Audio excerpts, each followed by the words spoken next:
Arema FC resmi merekrut pemain asal Brasil Betinho Filho, sebagai pemain asing ke-10 mereka, menjelang bergulirnya Liga Super Indonesia 2025-2026. Perekrutan ini dilakukan setelah Thales Lira dipinjamkan ke Persija Jakarta. Betinho diperkenalkan melalui media sosial resmi klub pada Jumat, tanggal 1 Agustus tahun 2025 siang, dan telah menandatangani kontrak selama 1 musim, dengan opsi perpanjangan untuk musim selanjutnya. General Manager Arema, Yusrinal Fitriandi menjelaskan, bahwa keputusan merekrut Betinho didasarkan pada kebutuhan tim. Gelandang berusia 33 tahun ini merupakan bagian dari daftar pemain incaran pelatih Marcos Santos, yang secara khusus meminta tambahan amunisi di sektor gelandang bertahan. Pelatih membutuhkan sosok gelandang bertahan, dan Betinho adalah pemain yang berkualitas di posisi itu, jadi kami penuhi permintaannya, ujar Yusrinal. Yusrinal, yang juga dikenal dengan sapaan Inal menambahkan, bahwa kemudahan adaptasi menjadi alasan lain Arema mendatangkan Betinho. Karena sudah pernah memperkuat PSS Sleman selama 1 musim, Betinho dinilai tak akan kesulitan beradaptasi dengan atmosfer sepak bola Indonesia. Saat membela PSS pada musim 2024-2025, Betinho tampil dalam 28 laga, dia mencetak 1 gol dan menyumbang 3 assist. Catatan tersebut dianggap cukup untuk membuktikan kualitas dan kesiapan sang pemain. Karena sudah pernah main di Indonesia, kami yakin adaptasinya akan lebih cepat, pungkas Yusrinal. Sementara itu, pemain muda andalan Arema FC, Arhan Fikri terancam tidak bisa langsung membela klubnya saat Super League 2025. Arhan Fikri terancam absen membela Arema FC karena cedera yang dialaminya saat membela timnas Indonesia U23 di ajang ASEAN Cup U23 2025.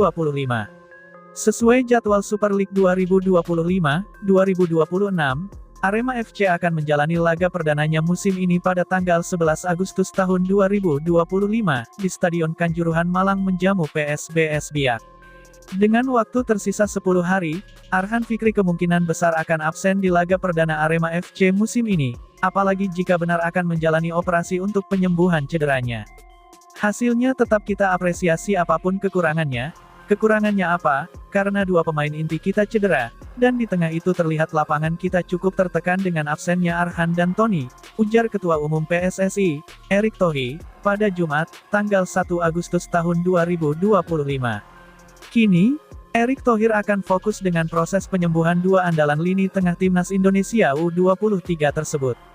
PSSI siap menanggung semua biaya penyembuhan Arhan Fikri dan Tony Firmansyah, termasuk kalau harus menempuh proses operasi.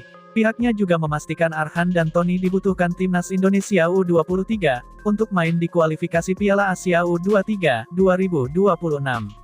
Saya justru concern Tony dan Arhan bisa recovery. Kemarin saya telepon khusus Arema FC, titip Arhan, karena dimainkan 10 menit pada laga final, ujar Erick Thohir.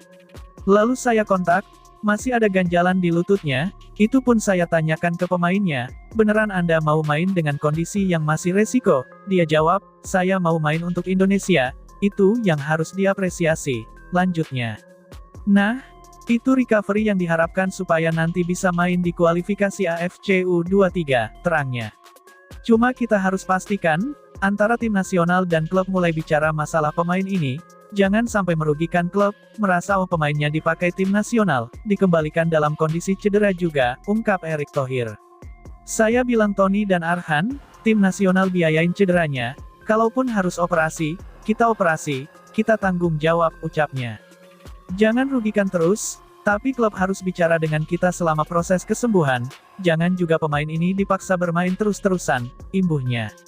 Ini yang tim nasional, klub, dan PT Liga bersinergi, bahkan data tim nasional dan klub harus jadi satu, tutupnya. Kini, Arhan Fikri berharap bisa pulih tepat waktu, selain bisa segera membela Arema FC, ia juga dibutuhkan kembali di timnas Indonesia U23. Arhan Fikri sudah ditunggu agenda timnas Indonesia U23 di kualifikasi Piala Asia U23 2026 yang dijadwalkan di Sidoarjo pada 3-9 September mendatang. Di sisi lain, Stadion Kanjuruhan tidak bisa digunakan untuk latihan Arema sepanjang BRI Super League 2025-2026 berlangsung. Venue tersebut hanya dikhususkan untuk pertandingan dan official training saja. General Manager Arema FC Yusrinal Fitriandi mengatakan, Aturan itu tertuang dalam regulasi Super League. Menurutnya, PT AI League selaku operator kompetisi ingin kandang tim terjaga kualitasnya, supaya saat pertandingan berlangsung bisa jadi tempat yang nyaman untuk pemain beraksi. Saat tempat bertanding sering digunakan latihan, ditakutkan bisa menurunkan kualitas rumput. Dampaknya, bisa berpengaruh ke visual lapangan pertandingan sampai memengaruhi kualitas liga. Saat itu terjadi, memberikan citra buruk terhadap kompetisi, katanya. Karena itu, Arema FC siap mendukung dan mematuhi regulasi tersebut. Manajemen klub akan mencari opsi tempat latihan lain. Saat tidak bisa menggunakan Stadion Kanjuruhan, Inal melihat, di Malang Raya cukup banyak pilihan lapangan sepak bola untuk menempa diri. Mulai dari ARG Soccerfield, Lawang, Stadion Dirgantara Lanut Abde Saleh, sampai Stadion Gajayana Kota Malang, kami juga bisa latihan di lapangan sepak bola Universitas Brawijaya. Menurutnya, tinggal menyesuaikan dengan permintaan tim pelatih, ujarnya. Dalam perjalanan Singo Edan dalam 2 musim terakhir, penggawa tim sudah terbiasa tidak berlatih di Stadion Kanjuruhan. Itu akibat, mereka menjadi tim musafir dan stadion yang berada di Kabupaten Malang tersebut direnovasi. Mulai dari Januari sampai Agustus, Dendi Santoso CS baru menggunakan stadion itu 6 kali.